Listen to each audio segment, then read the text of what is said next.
Good evening, everybody, and welcome. We are now being live streamed, so call the meeting to order. And anybody with a conflict of interest, would you please declare it at the proper time?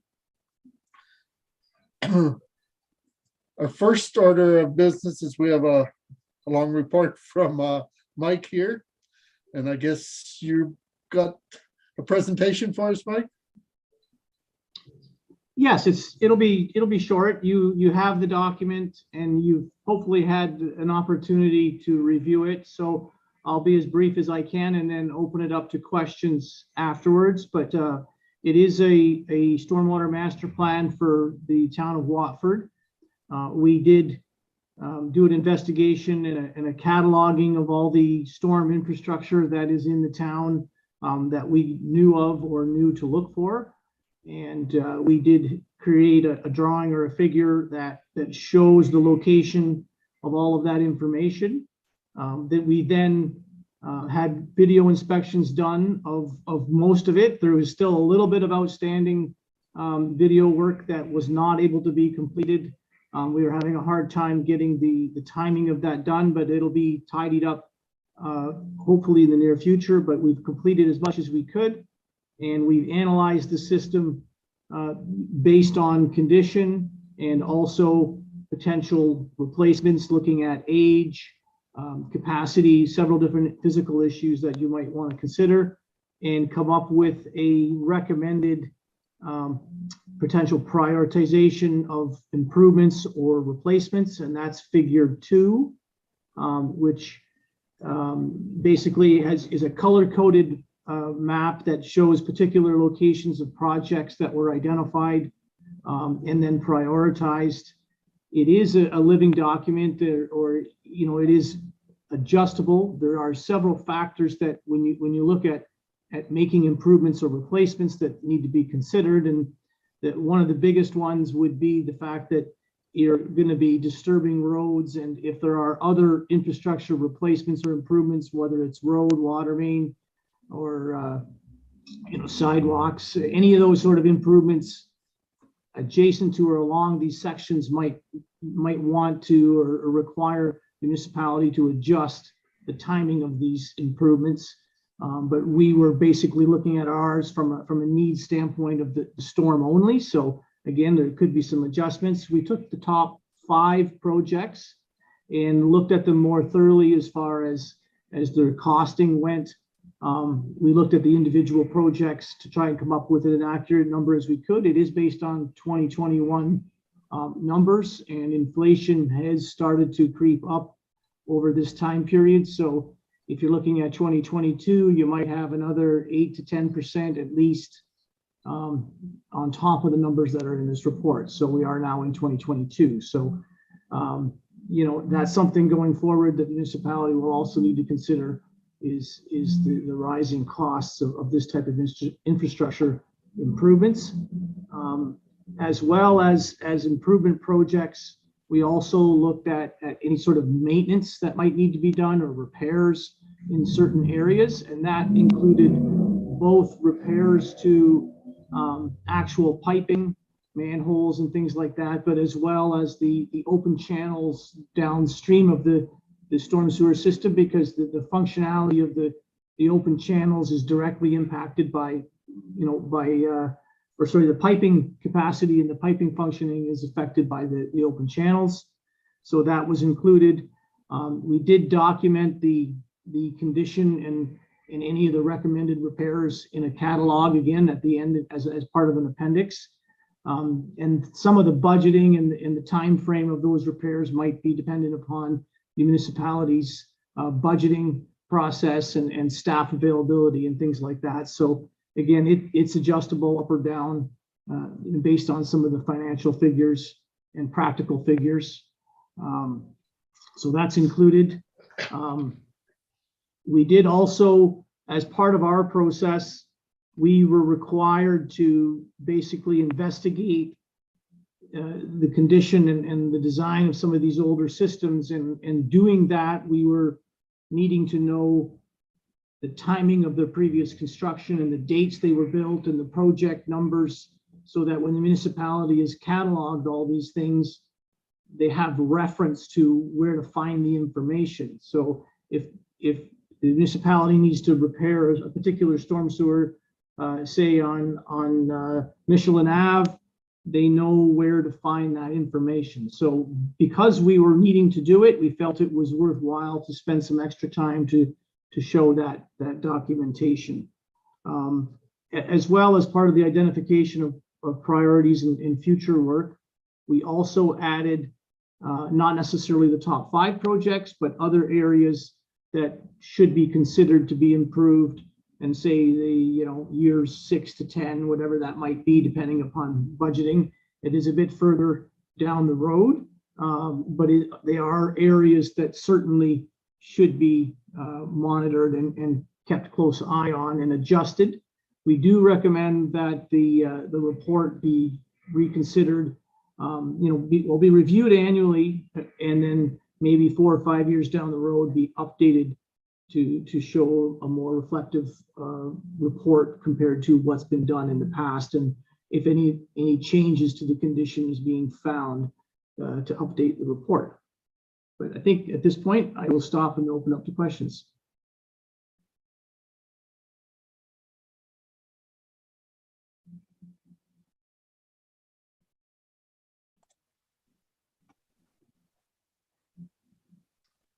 And I'm muted.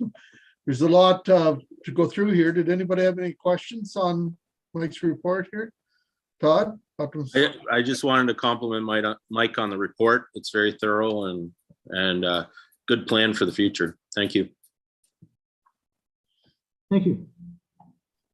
Yes, Andrew? Sorry, you can go ahead if you've got a question, Jerry. Yeah.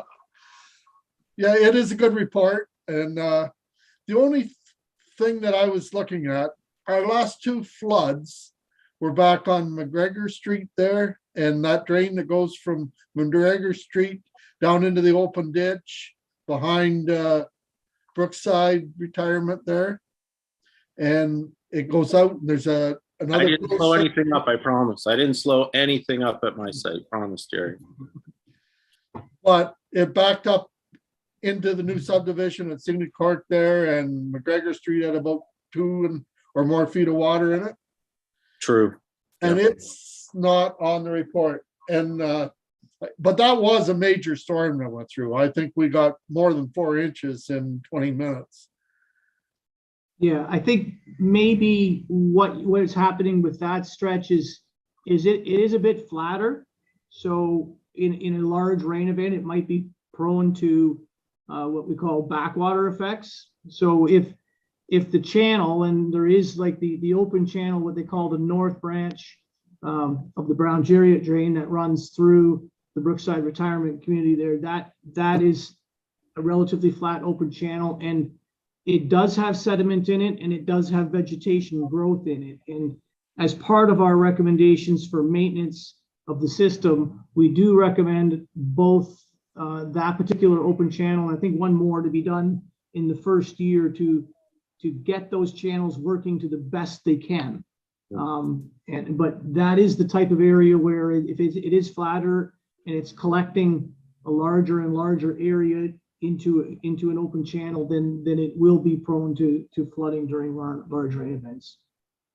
I'm not so sure it was the channel the last time when we had the flood, but it was back. It wasn't the pipe coming from McGregor Street over to the open ditch, just was not big enough to handle the water that we had there. Now that was a 1 in, I don't know, 100-year storm maybe, but and at the other end, when we washed out the culvert there, it was just the ditch going into that. I believe it's what is that, a 1,200 or 4-foot tile there. Concert Todd or White? I think, yeah, that 100-year event, it did flood out our area, and there was some debris that plugged the pipe, and I think, and then it collapsed, if I remember, by Ivan Bryce's house there. Did we not put a little bit larger pipe on the one end? I don't know if Andrew remembers that, or if that was before his time. or not? There were, no, I think that was, I'm not sure if I was directly working for the township at the time, but I do recall that incident, and there were improvements made to the inlet of that culvert that you're talking about. So that was addressed. Okay, okay. I think, And yeah, if I could speak to, oh, go ahead, Mike. yeah, I think what happened there was, and you're speaking between John and Sunset. Yeah, that was the one. It got Yeah. plugged and then it backed everything up there. Yeah, During that- Yeah.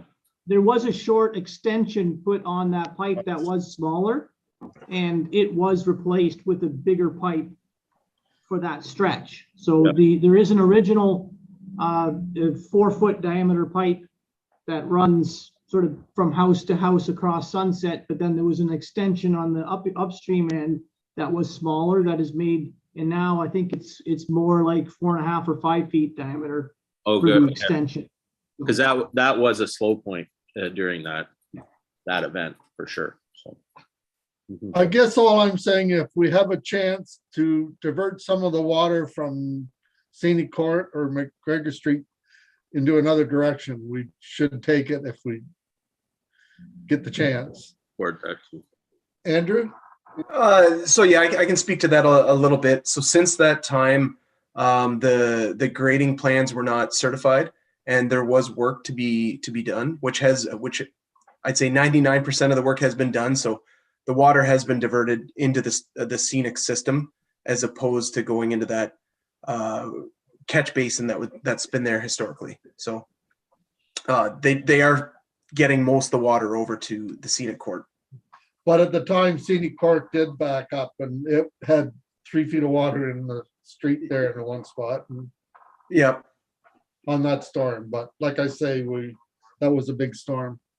I do have one more of a comment, and just so hopefully the committee had a chance to read this blurb, and maybe Mike can speak about it. It's right now, typically the design in the town of Wofford and Warwick is to a 2-year design, and there has been a recommendation, not at this time, it's not a decision the council has to make now, but with the increase in severity of events and the frequency of storms, it might not be a bad idea, as recommended in this report, to look at changing our design standard to a 5-year storm. And maybe Mike could speak and what that means as far as a cost standpoint. If hopefully I'm not putting you on the spot, but Yeah, no, yeah, a 5-year storm, and you're probably looking at dealing with anything new or in the future sort of thing. You're not going to go backwards and try to start replacing storm sewers that are 10 years old or 15 years old, but anything new at that point, it might increase in capacity, maybe to the tune of 15-20%. So you're not talking huge numbers. The cost would be probably similar in nature, maybe 10 to 15% increase in cost per project as you do it, assuming that you're not going to go backwards and trying to upgrade things just for the sake of the change. If you start doing that, then the cost would be significant if you started going backwards.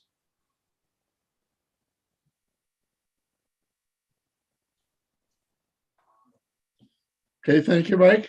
Are there any other questions? Wayne? Just a quick one. What's the ruling, Mike, on the 2 open ditches in Watford about making them tiles? Is there a safety concern here? When you do work on them, like. Yeah, I mean, the safety concern is there. You have an urban area that people would have access to. It is mostly on private land, so if they do go to the channel, they are entering private property to get there. They're not public lands per se that people have access to in a park. If you had that would be one thing. I mean, municipalities do post signs. They don't typically fence these type of areas off. I would say that I do recommend that maybe the municipality review or have their solicitors review, a municipal standard to come up with a policy maybe on that, and it's usually a risk assessment type thing that municipalities undertake to make those sort of determinations. Okay, is it allowed under the Fisheries Act to put the tile in a rural, like a municipal, in a town like that, urban area? Yeah, I'm not sure on what they would say, or if they would distinguish the difference between an urban area and a non-rural area or urban area. To my knowledge, they look at habitat. They look at the quality of the channel to house fish or produce food for the fish, or whatever, habitat type things that they're considering. I do know that if there is a safety issue that is clearly identified, I have been in projects where they have considered that to be a factor. Okay. Is it the only factor? No, but it can be a factor if safety is there. I don't know. I haven't been involved with one recently where we've tried to enclose an urban one compared to a non-rural one, a non-urban one. We do get involved with quite a few of the non-rural ones. We've had a lot of those requests in the last 5 years, and there's been fairly good success rate with getting approvals of those. Okay, thank you. Any other questions? Well, thank you, Mike, for sending this to us. Do we have a motion to accept the report? Optimist White and Optimist Councillor White and Councillor Morris.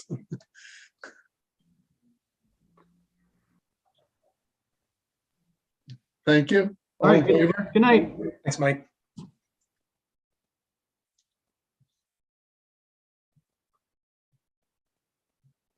Next, we have our management consultant. I'm going to kill this name probably, but Maya Abdu. Hope I'm close. You are close. Not on a few other things, but you are close. Not right on, but close. Yes. I'm How's lucky to everyone be doing? close. Thank you for having me today. Yes, welcome to the meeting, and I guess we'll give you the floor to present this report. Perfect. Thank you. I'll share my screen and we can get started. Someone does need to give me access.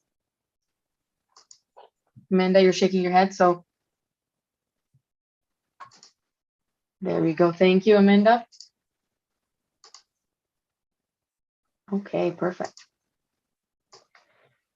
So good evening, everyone. Thank you for having me today here. I am excited to be bringing forward this asset management plan. It's been over a year kind of in the making, and it was a lot of time and effort and commitment from your staff. So, a quick shout out to the finance team, the public works, all the people that were involved in coming together to compile and develop a pretty quality document for council.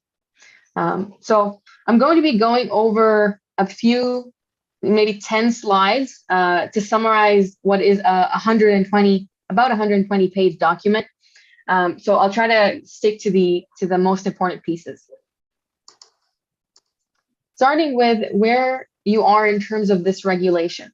With the development and approval of this asset management plan, the township has completed the first of 3 major AMPs. So that 2022 AMP, that's what we've checked off with the completion of this asset management plan.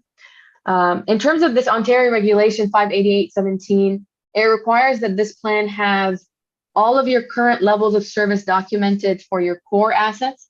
So your core assets are your roads, bridges and culverts, water, wastewater, and your storm. We have also included your non-core assets into this plan, but not in as much detail. That'll be, the next asset management plan in 2024.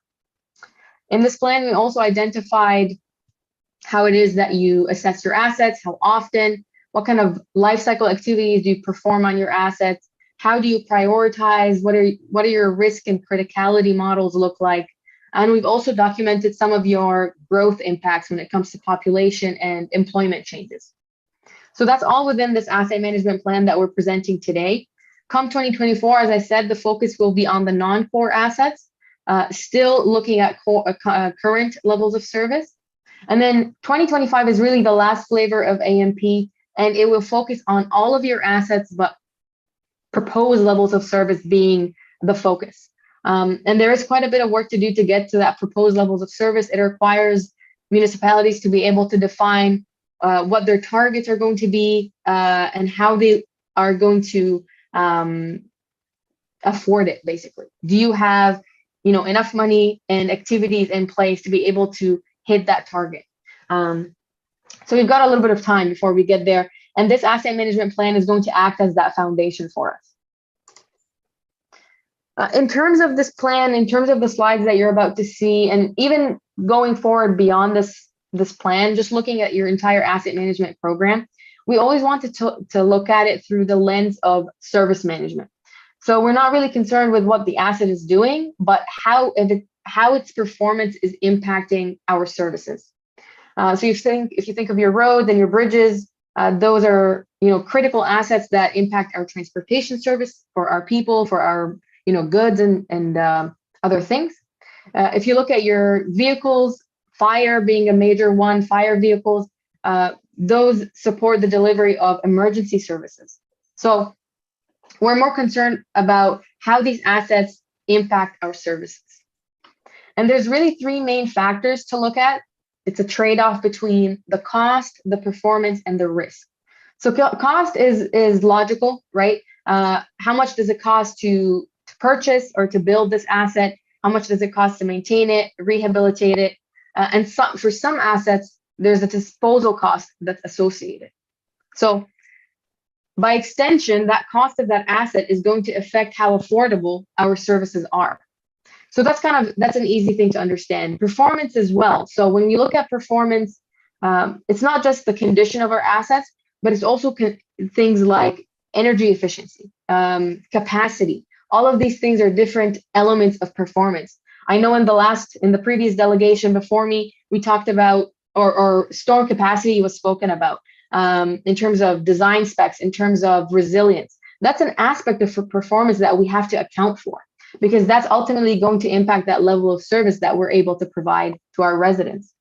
And then ultimately, or finally, the last piece is risk. So what kind of risk are you willing to tolerate providing this level of service at this performance and at this cost? And risk could be things like financial risk, health and safety risk, operational risk. So really, during this entire project, we looked at what was the trade-off of all these different factors when it came to our assets. So jumping into the stats here, and please keep in mind that every asset management plan you see is going to be a snapshot in time. It's based on the latest data that we have available. So in this case, we have 2020 year-end data to use. So anything that was done in 2021 will not be in here. Again, it is a snapshot in time. So based on the information that we had, the municipality has about $200 million worth of assets in terms of replacement cost, with the majority of that going towards your road and your water assets. So major core assets being the highest value there. In terms of what that looks like per household, it's about $140,000 in terms of that value, that shared value. And that's all to say that it's a huge investment that we make when we add assets, remove assets, rehabilitate. So it's important that we always consider the resident as well when we're thinking of prioritizing, projects and assets. One thing that I want to note here is, $200 million, that's the replacement cost, but where is that information coming from? Can we trust these numbers, right? Because at the end of the day, garbage in is going to be garbage out.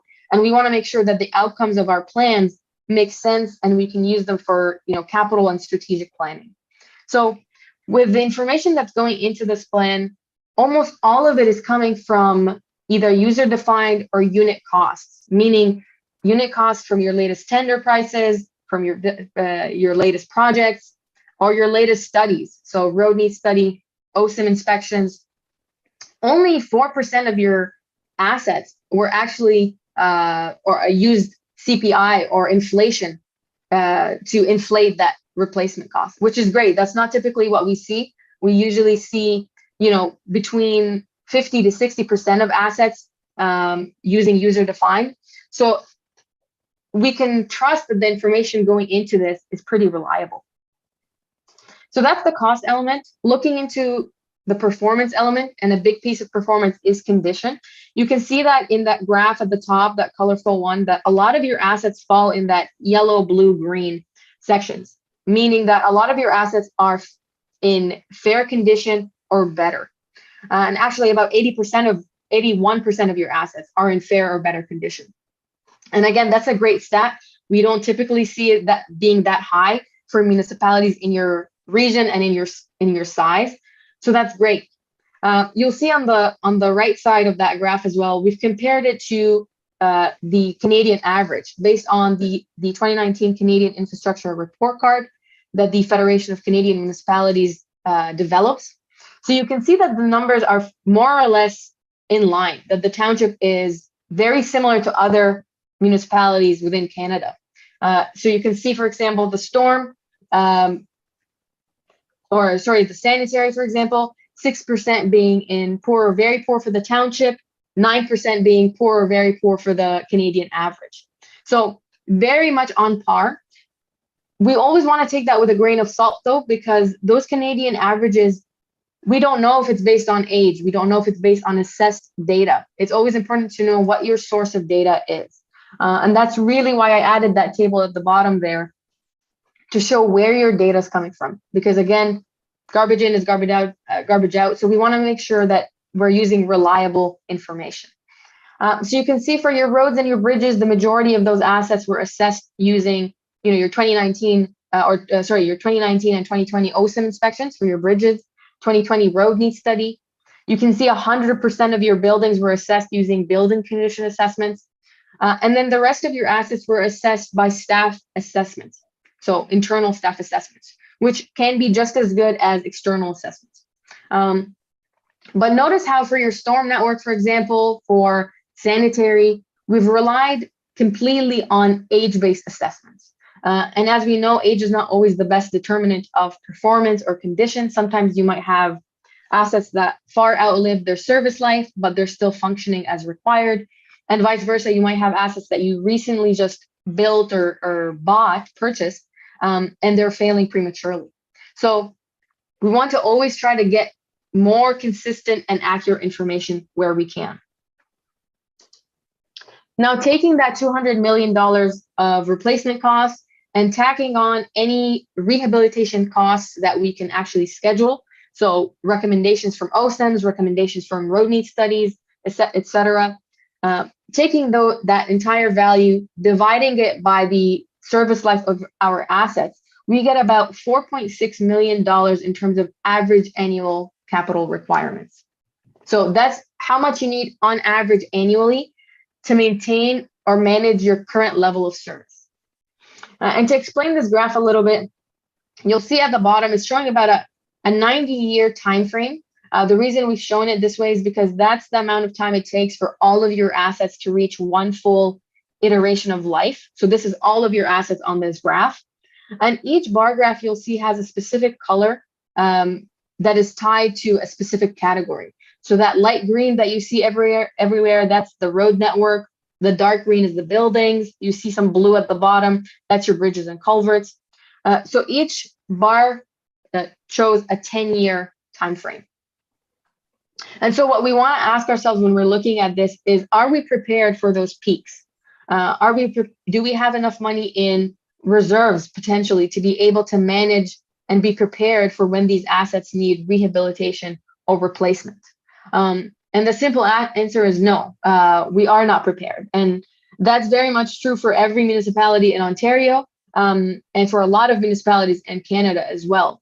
There is a deficit, and it does take a lot of effort to bridge that deficit. And so that's what we've tried to identify here in this plan as part of the financial strategy, is taking that $4.6 million requirement, subtracting the funding that's available, we're left with about $1.8 million in deficit. One thing to note is that this funding available only takes into account consistent and sustainable sources of revenue. So things like one-time grants and one-time transfers, they're great. They're fantastic, sources of revenue for us, for municipalities, but they're not consistent and we can't rely on them all the time. So we don't want to factor those into our calculations. That $1.8 million deficit, to be able to close that gap, we've recommended a few strategies. For your tax funded assets, we've recommended about 2.6% increase over the next 20 years. For the water rate funded assets, 1.3% over 15 years. And for the wastewater, about 1.8% for the next 15 years. So a few things to note here is, one, this only factors in capital expenditure, capital infrastructure. So it doesn't take into account O&M, operating and maintenance, and it doesn't take into account growth. So it doesn't take into account future assets either. This is just purely active assets. The other thing to note here is that by approving this plan, you are not holding yourself or adopting these tax or rate changes. These are basically recommendations to guide you, to support you in your budget deliberations, in your capital planning, to say, based on this, inventory that you have, all of these costs, all of these performance and risk metrics, this is what you'll need to do to bridge that deficit. So it's a dynamic number. It's changing. It depends on how it is that staff prioritize assets and what kind of target levels of service you want to meet ultimately. And just finally here to wrap up on the last slide, there's some key takeaways and recommendations that came out of this project. First and foremost, continuous refinement of data. As I said, making sure that the replacement cost, the condition information, life cycle information, risk information, all of that is continuously updated is important as staff continue to operationalize the citywide database or their asset management database. Maybe even developing a data governance strategy or policy where we know who it is that's updating the data, when, where, how, so that there's an actual structure and responsibilities are set. Another key recommendation is preparing for those 2024 and 2025 requirements. So a big part of 2024 is your buildings, and the township is ahead of many, many municipalities because you already have your buildings assessed. So that's great. You're already starting off way, way more advanced than other municipalities. Looking at the 2025 requirements, a big piece of them is going to be engaging with the public, getting an idea of what kind of levels of service are they expecting, and having an intelligent conversation with them about what we can actually afford and compromising. And then finally, leaving you with this, that this asset management plan, this entire program, it's dynamic. It's meant to be a living document that you can use for capital planning, for strategic planning, and not to be left, to collect dust, so to speak. So we want to always feed it good information so that we can trust and rely in the outcomes and the output of the system. And that's about it for the presentation. I welcome any questions. Well, thank you for that presentation. I'm glad to hear that we are a little bit ahead of some of them anyway. And it sounds like we're not in bad shape. Has anybody got any questions? Optimus White or Councillor White? Why do I want to call you Optimus today? Thank you, Jer. Just a great presentation. And my one question is, how close are we on our non-core assets to meeting the regulation at this stage? Like on meeting the 588/17. So, yeah. Excellent question, Councillor White. So in terms of the remaining requirements for the 2024, the big piece is the levels of service. So the government or the province in that Ontario regulation did not actually define levels of service that the municipality has to track. So unlike the core, where there are some that are mandated, for the non-core, it's really open to the municipalities to decide what they want to track. And so that's really the biggest piece that's missing to be able to get to that 2024 compliance. So can I do a follow-up? Yes. Yeah. Just does that mean that if there isn't set guidelines or are there guidelines that we should be following to set those levels, or do we need to kind of set our own, or where would be recommended to get those, I guess?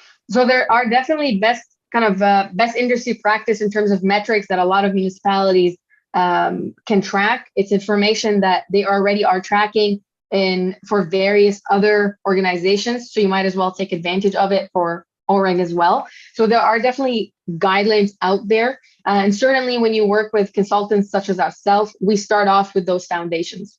Okay, great. Thank you. Thank you. Is there any other questions? Yes, Mr. Jarrett? This is more a comment on everything. Since the time that we've basically wrapped it up, we're now getting in studies on water, wastewater, and stormwater that will be layered into the 2024 iteration. So everything that says staff assessment is going to be replaced, and we will do a data governance framework policy so that we know where to look for the future. The tax increase, we went through a water and wastewater study, and we applied the tax increase as recommended by Watson at that point in time because it included growth. This doesn't. So we are actually tracking higher than this report calls for the fact there's going to be growth. So other than that, I want to thank May for her efforts, and particularly Linda, Andrew, and Brianna for their efforts on this because it's been tough sledding. Yeah, excellent job, everybody. It's a great report, and it's great to have that information. So Thank you very much. Thank you, Yes. everyone. Have a good evening. Thank you for your presentation. Thank you.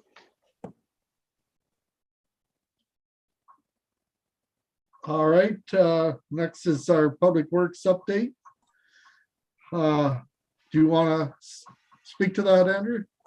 Yeah, sure. Thanks, Councillor Westgate. Just a couple things to go through. So winter operations up until today, we're actually continuing. They'll leave the equipment on for a little bit yet in case we get some flurries. I think we might be expected some coming up here. So that's unfortunately still continuing. Gravel maintenance has started, so we are applying gravel to our unpaved roads, and shortly after that, we will be applying calcium to the roads for dust suppression. And then a few of the highlights in the capital works projects. So we did just wrap up a meeting last month in respect to the Nauvoo and Confederation line intersection rehabilitation. So we're providing information to the consultant so we can plan our infrastructure. So when they go to redo the intersection, we have the proper infrastructure, like the future storm, future sanitary. We want all those things in place. So of course, we're not ripping up the intersection twice. We have a meeting with the Hickory Creek line ditching that's scheduled for I believe that's the 14th. So that's coming up to get feedback from landowners. We had a kickoff meeting with Spreets on the salt shed and wash bay that was just this past Friday. So we'll be able to provide some information to staff and different ideas of how this could be laid out. The Rainbow Crossing was approved, of course, Monday at council, so that'll be proceeding. Just an update to my report here. The solar lights on the crossing have been awarded, and that is in Blue Water Power's work plan to get that completed. So that is kind of contrary to what my report says, but that's what's happening. Yeah, that's the highlights to this report. Does anyone, any questions for Andrew about the report or anything else? The roads look pretty good shape, Andrew, actually, for, this time of year. I was down Chalk Line today, and lots of gravel on that road. Yep. You put some on, I see. Yep, Mother Nature's cooperating again, which is nice. Andrew, I had one thing, I think it was brought up a year or so ago. In the sunken gardens, we have a drain that flows through there, and we always have water laying down there. Can we not put a catch basin of some kind in there and get rid of some of that water? This spring, we had ice on that sidewalk until it was a liability, really. Yeah, I'll have to dig out some information if we have anything on that old tile. 'Cause I've heard that there is one in there. I don't know if there's too much documentation. I know there's one there. I've dug down to it. Okay. And it's only less than 16 inches or so below the ground. And it was left in when we put the new one down Gold Street there. There's an outlet down Gold Street, but that other tile was left in just to take that overflow. If we put a, I don't know, we might need something with a backflow preventer to keep water from coming back up. I doubt it, but it'd be nice to dry the sunken gardens up, especially this time of year. It's nothing but mud. Yep. I can certainly take a look at that and come up with a solution. And I'm sure if you talk to Stephen Parker, he would know pretty well where it is, but. Okay.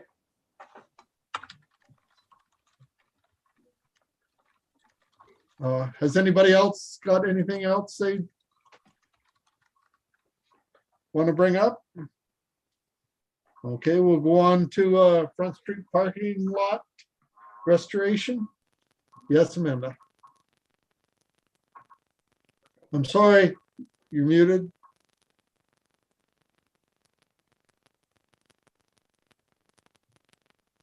Are you asking to accept it? Oh, a motion to accept the report. Counselor White, Counselor Mitchell, all in favor? Sorry, Amanda. Now we will go on to, do we need one to do on the presentation for the asset management plan too? Counselor White and Counselor Morris, all in favor? Now we will go on. Front Street parking restoration. Have you anything you want to say, Andrew, before we? Yeah, I can. So essentially, this is we'll be adding lighting to the parking lot, and it'll be a gravel parking lot. They will be stripping 3 to 4 inches of gravel. There was an investigation made, and there isn't much gravel there. However, we do know that, you know, it's held up for all these years as a parking lot, I believe, of some sort. So there isn't any major recommendation for major base, but we will be adding, you know, stripping what's there because it's kind of mucky gravel with some vegetation. We will be stripping that and then putting down 4 inches of new gravel and compacted, of course. And so if you had a chance to look at the attachments, the full recommendation with improved storm did come out to a significant cost. Using the existing catch basin that's there would bring the cost down a lot closer to budget, we anticipate. What that would mean in a bigger storm event, there would be ponding in the parking lot, but it would eventually drain. I really don't see a big problem with some ponding in a parking lot. Lots of places use it for stormwater management anyway. Most parking lots are used for stormwater management. Mm-hmm. And with all the parking we have across the street now, I'm not so sure it's going to get used a lot right now. It may when we get them other buildings full, and but I do think we need a drain there, especially if we're going to pile snow there in the wintertime. Or Councillor White? Given that it's still gravel, is it a big difference in the future to do it? Because it's not a hard surface or anything. Like that's a good question. It might cost a little more inflation wise, but I think there would be some costs. You would have to do some regrading and possibly add gravel in spots. So yeah, there would be some costs. Just you couldn't just come out and slap down a coat of pavement. There would be some grading. No, you'd have to, and I mean, if you had to upgrade, if you did decide, okay, the stormwater is not keeping up, and we had to upgrade, would it be a lot different from where it is now? Might be No, inflation, but inflation, a little bit of grading. So no, it's something that the storm could be done in the future. Right. So we could, in a sense, see how it goes, and if we find you're not going to lose it, you're not really losing anything. Sorry. Yeah. Councillor Morris. Yeah. Go ahead. I'd like to see us go without the proposed storm sewer, the $82,000. I think I think it will be used quite a bit, especially like it was, that whole area was jam packed with vehicles when the Legion had their thing Friday night. Mhm. There's no parking for the Chinese restaurant or anything like that because the Legion has it right full. And if we do get something across in those 4 new buildings, which we're hoping, Mhm. if they happen to be open in the evening, I think it'll be packed full of cars. Okay. So I'd like to make that motion. So we go ahead with just the gravel, the Yes. 2,000 Yeah, I'll secondary. Counselor White, Mhm. all in favor? Carried. Well, I guess that's it, unless anybody else has anything they'd like to bring up. Counselor Morris? Andrew, did you have a chance to look at that Egerton or Quaker Road from Egerton to 402? I haven't personally. I've been in training the last 3 days solid, but from my understanding, the lead hand did reach out to the county to let them know that it was in poor condition, and prior to council. Okay, because it needs to be. I guess I wouldn't even classify it as an F road. It's more of a dirt trail right now, mud trail. Yeah. Okay, thank you. Anything else? Motion to adjourn? Counselor Morris, Counselor White. Second. All in favor?